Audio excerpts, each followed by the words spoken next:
Look, the problem goes like this. Get rid of the lobbyists and we don't have any more problems. Get rid of the special interest groups and we don't have any more problems.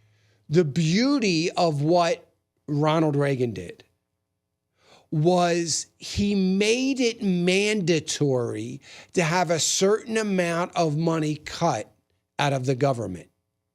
It wasn't, if Donald Trump did an executive order, if Donald Trump put forth an edict, so to speak, like President Obama used to do on a regular basis, and said, here's the deal. Every department in the government has to cut, pick a number, 4.5%.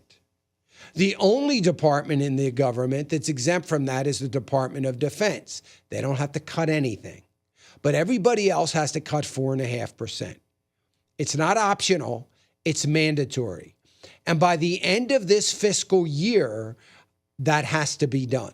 I don't care if you got to lay people off, if you got to push them into early retirement, if you got to cut programs out of your program, whatever you've got to do, you've got to cut 4.5% out of your budget. That's going to cut an enormous amount of money out of what we spend. And it's going to shrink the size of government because the government's going to be doing less.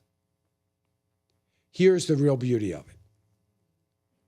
It is mandatory. So the special interest groups and the lobbyists can whine and moan to the congressman all they want, and it gives all our legislators a way out. And President Trump has to get some people around him that have figured that out and understand it. And then he's got to jump into it, lock, stock, and barrel, and saying, this is what we're going to do. And the lobbyists can whine and moan, and the special interest groups can whine and moan, but there's nothing they can do about it. And I would submit to you that we end up with a lot more than 4.5%, or whatever the number is. To me, it's got to be at least 4.5%.